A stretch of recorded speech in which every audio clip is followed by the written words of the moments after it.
মাংস খাই না, ডিম কুদুম খাই না আমি।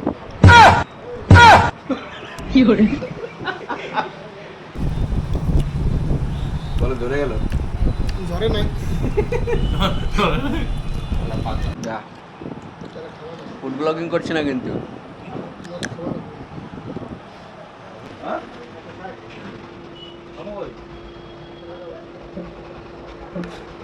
আজকে প্রথমেই বলে দিই, এটা আমাদের কোনো ফুড ব্লগিং না, নাহলে ফের আবার কেউ বল রাস্তায় ধরে কোচ্চা মেরে দিবে ফুড ব্লগিং বলে।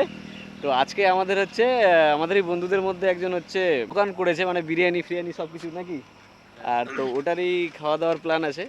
ব্লগ ফ্লগ কিছু না, ফ্রিতে খাওয়ার তো ফ্রিতে খাওয়ার জন্যই তো আমাদের সাথে আছে পেটু। তো পেটু শুধু নাম পেটু না, ওরা গোটা হাড়িটাই মেরে পেটুর সাথে অনিয়মিততা আছে মালিক আমাদের। আমি অল্প খাই। অল্প খাও? দেখে বোঝা যাচ্ছে তো তুমি অল্প খাও নাকি। হ্যাঁ, মাংস খাওয়া মানা। কি তুমি কার মাংস খাওয়া মানা? তাই আমি আলু খাবো। আলু খাওয়া শুধু, মাংস খাওয়া মানা কেন? তো পেটু কিছু বলবা না? কেন? দোকানে যাই, গোটা হাড়িটা তো তোমার হবে তো? এক হাড়িতে হবে তো?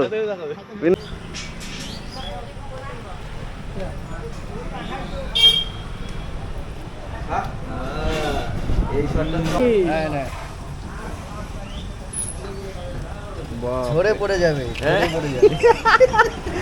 কি কি ঝরে পড়ে যাবে একদম ওরকম না। কেন, কেমন হচ্ছে? ভালো, ব্যাপক। তাহলে কি বিয়ের কাজ ছেড়ে দিবা নাকি? না না, ওটা তো আমার প্যাশন, ওটা করতে গেলে নাকি ব্যবসা ভালো না? ইনকাম, ওটা ভালোবাসা। না, লেট করে লাভ নাই তাহলে, নাকি টেস্ট করা যাক। তো তুমি পেট খালি করে দিয়েছো নাকি? দাও, ঝরে যাবে, যাতে ঝরে যায়। মালিক, এই যে মালিক, দোকানের মালিক। বিরিয়ানি কে বানায়? তুমি?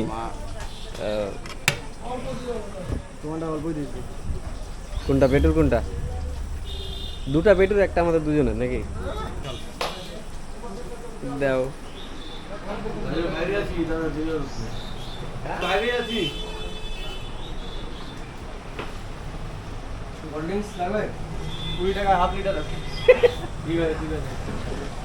টাকার গল্প কোথা থেকে আসছে তুমি বুঝতেছি না।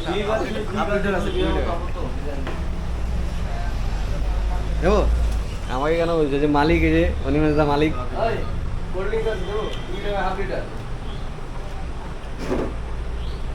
এবার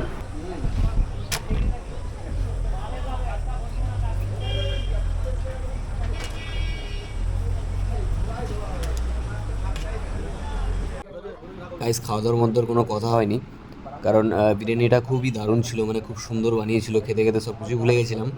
দিয়ে পরবর্তীতে মানে তাড়াতাড়ি করে বাড়ি আসার জন্যই এই অবস্থা ছিল, কারণ হচ্ছে বৃষ্টি চলে এসেছিলো। দিয়ে ওই জন্য কিছু বলা হয়নি, যে পরে যে যা কিছু বলার ছিল। তো তাড়াতাড়ি করে আমরা খাওয়া দাওয়া করে কমপ্লিট করে বাড়িতে চলে আসলাম। আর আজকের ভিডিওটা এই পর্যন্তই, দেখা হচ্ছে পরের ভিডিওতে। টাটা।